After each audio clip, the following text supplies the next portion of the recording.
What is up guys, my name is Ben Hartwell, thanks for checking out my channel. If it's your first time here, please consider subscribing. So you're probably not doing it wrong, and yeah, that probably was a bit of clickbait, but there is, in my opinion, a better way to change strings, or more specifically, a better way for those strings to attach themselves to your tuning peg. Now this works with any guitar that one has tuning pegs that don't lock, and two has tuning pegs with a hole in the middle, not your vintage style with the slot in the top. So why would you want to change the way you've been stringing guitars for years and years? Well, here are some of the reasons I think this is a better method. One, it is super fast to do. Literally with just 2 or 3 steps involved per string, you can get a whole guitar restrung in no time at all. 2, it virtually eliminates string slippage due to the way the string locks against itself and the tuning post. Now one of the main problems I've always found with stringing in the traditional manner where you're threading through and wrapping around the tuning post is something called string slippage. You might have experienced this yourself, where one of those winds in one of those strings will just slip ever such a little bit, sending the string out of tune. The method that I'm going to show you virtually eliminates this, and this method's called the locking loop. Is it called that? Does it even have a name? The locking loop. And the reason you don't get any string slippage is because the string actually creates a lock with itself and the tuning post, so it can't move. So let me switch to a close-up and show you what this actually looks like on the guitar.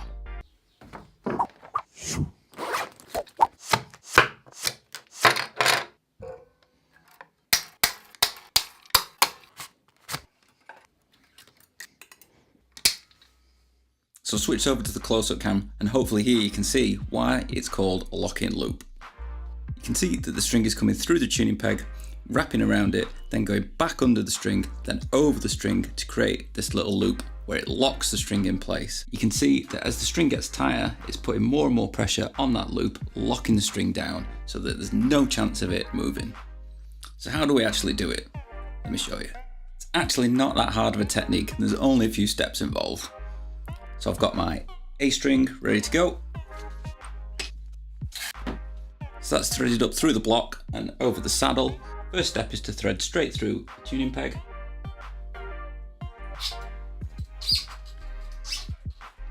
And pull it tight. Apply a little bit of pressure at the nut so the string doesn't move. I'm going to put a kink into the string so it stays in place. So we folded a right angle in the string towards the center of the headstock. So if you were doing a 3-a-side guitar, like a Les Paul or something like that, the low E, A and D strings would all bend down towards the center of the headstock, and the high G, B and E strings would all bend up towards the center of the headstock. The second step is to then take that string and thread it back underneath itself, around the tuning peg, and pull it tight. Once we've got this, we're then going to thread back over the top of the string to create the loop.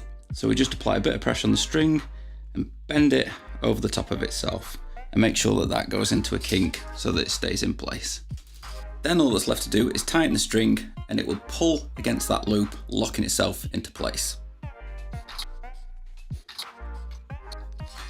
Once you've got a bit of tension on the string and you can see that it's locking itself down, you can snip off that end and tune the string up, and it really is that simple. So let's do the next one. So I've got my D string. I'm going to go through the tuning peg,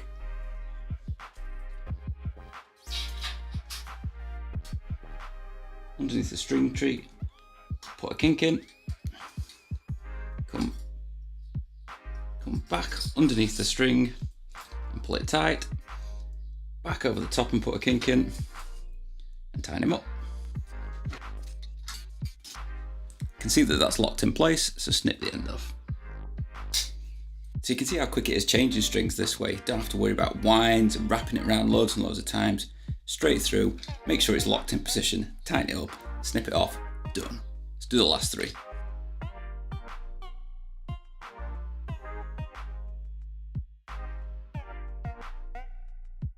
Okay, last one, top 8. Through the tuning peg.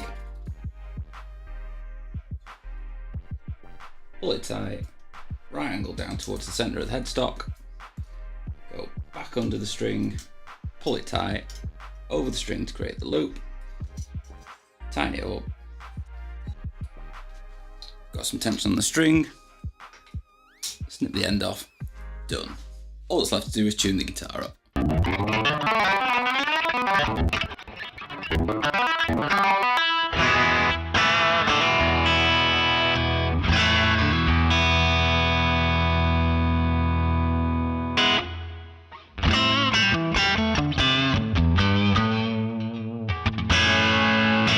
there you go. Hopefully you saw how quick and easy it was for me to change all 6 strings on that Strat. In my opinion, this is a far superior way of doing it as opposed to the old winding method. You get improved tuning stability, virtually 0 string slippage, and it's super quick and super easy to change each one. If you need further convincing that this is a method that you should definitely try, then you need look no further than the one and only Daniel Steinhardt from That Pedal Show, who is a fan of using this method on his red telly, and just listen to the tone that he gets from it.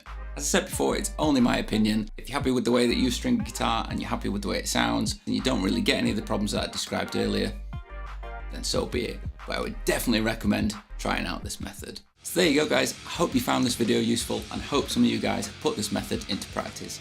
If you do, let me know in the comment section below how you found it. I hope you liked the video. If you did, give it a thumbs up below.